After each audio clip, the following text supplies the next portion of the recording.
After getting his ass handed to him for the better part of 2 hours, William spent an additional 3.5 swinging a pair of weighted spadroons. Leschian stuck around for a while to observe his form, but as she had other matters to attend to, she eventually left him alone in the training hall. Nearing his limit, William used the remainder of his mana and aura to deftly slice off the head of a mannequin before stabbing his swords into the ground and using their pommels to support him as he bent over and focused on controlling his breathing. The system quest William was in the middle of working on was titled The Spirit of Perseverance, Part 3. It was a Grade B link quest, which stated, daily training and an unwavering spirit are key to overcoming one's limits. Prove to yourself that you have what it takes to rise and stand above others by brandishing your weapon with conviction 10,000 times in a single training session, 4,493 out of 10,000. Additionally, the optional objective was to maintain a steady state of mana and aura through the whole duration of the training session.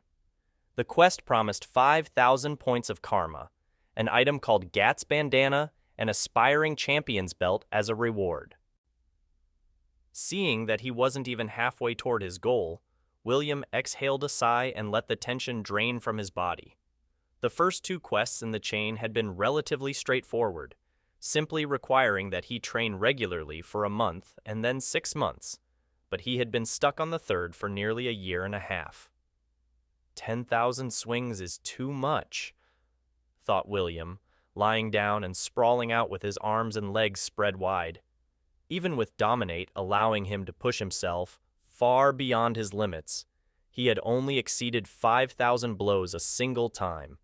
He tried pacing himself to preserve his stamina, but even if he limited himself to 1 swing every 5 seconds, it would take upwards of 14 hours to complete the set. "You're still here?" asked a voice similar to William's own, followed by his older brother David, approaching with a slight frown. Without rising from his position on the ground, William adopted a smile and replied, "We only have these short few years while we're children to train and hone our skills without inhibition. Once you become Lord and I get appointed to my post in the capital, we'll be lucky to have more than an hour or 2 each day to prevent our skills from rusting." Hearing William reiterate that he would become Lord, David's somewhat tense expression relaxed. Just to be sure, however, he asked, "Have you ever given thought to becoming a lord?" "It would be stranger if I didn't," responded William, rising to a seated position and meeting his older brother's gaze as he reminded, "After all, I was sired as a precautionary heir. Luckily, you appear to have things well in hand. I'm certain you'll make a fine lord." Regaining his frown, David averted his eyes and remarked, "I don't need your assurances." "Perhaps, but it's my duty as the younger brother to support you," mused William. Then, as he had recovered enough to move, he rose with a bit of effort, placing him nearly eye level with his brother. David was still a little taller, but as there was a 19-month gap in their ages, William would doubtlessly surpass him in the future. "Are you heading to the aviary?" asked David, following William with a disapproving look as the latter casually sauntered past him. "Albie will get restless if I don't," replied William, shrugging in feigned helplessness. The fact he had attuned with a Griffon and his brother hadn't was a sore spot for David, but if life were fair, there would be no peasants, slaves, or lords.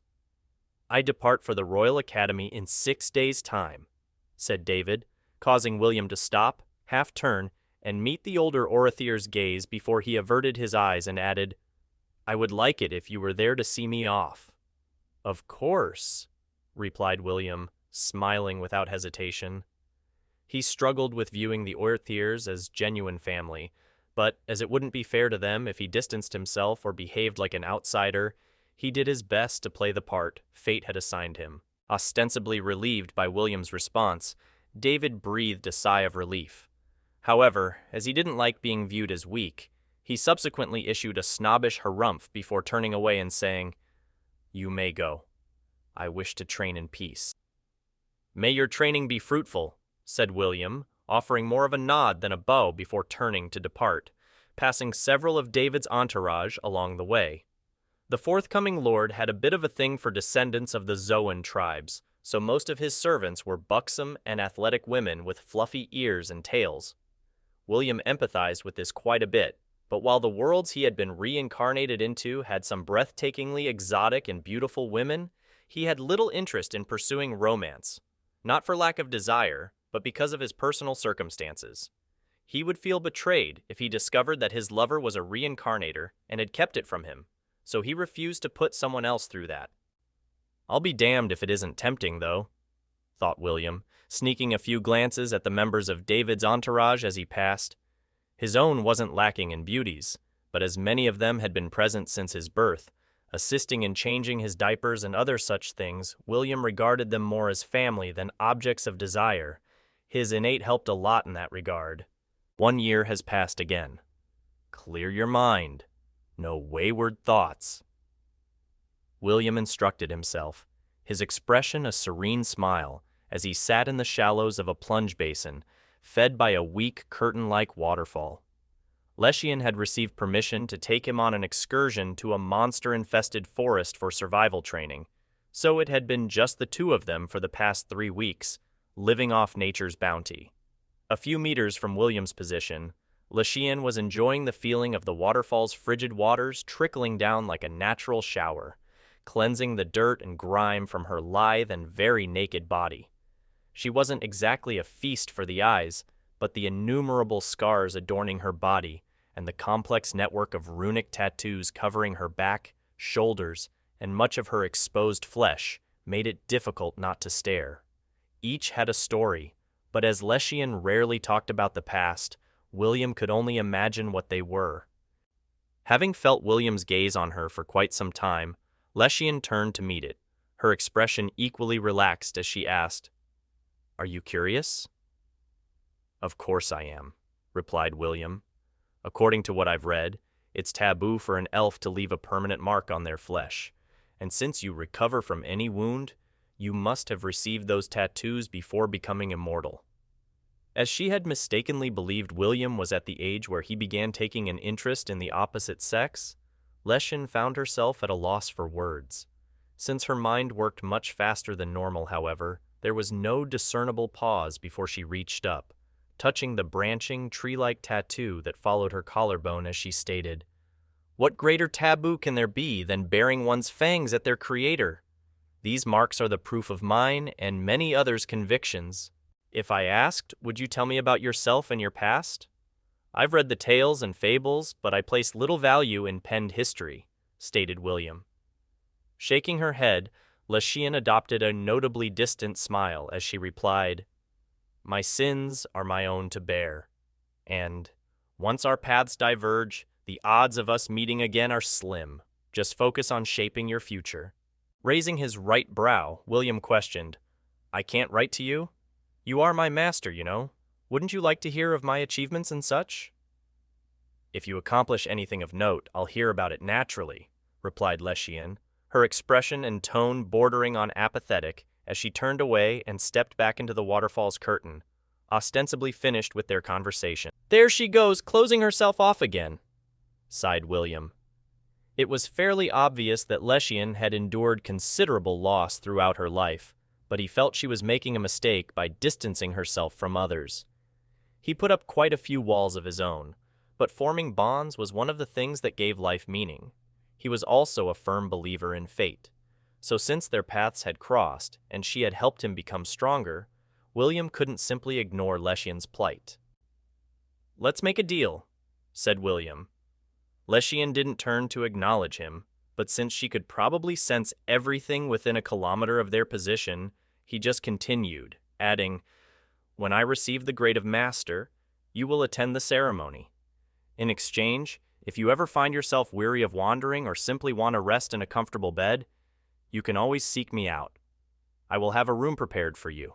There isn't a lord or landowner in the Astralis kingdom that would turn me away if I arrived at their doorstep," replied Leschian, turning to meet William's gaze.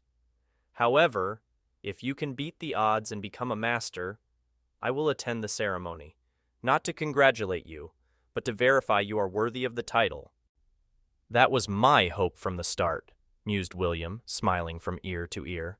Leschian frowned in response, but instead of saying anything, she returned to bathing.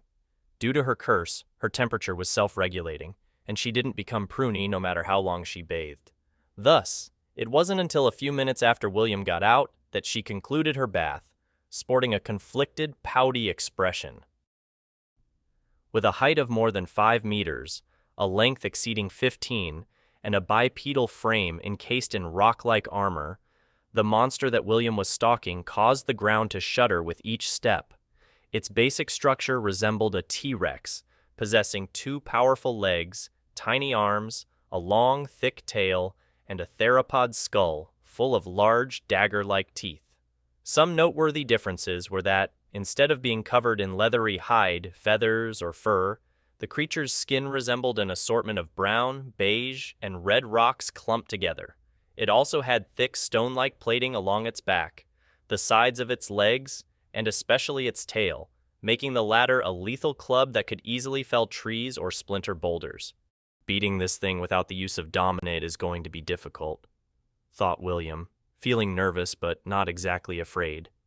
It would suck if he died before meeting up with the others, but it wasn't the end of the world. The worst-case scenario was that he didn't wake back on the island, but as he was presently living his 7th life, the possibility of oblivion didn't frighten him.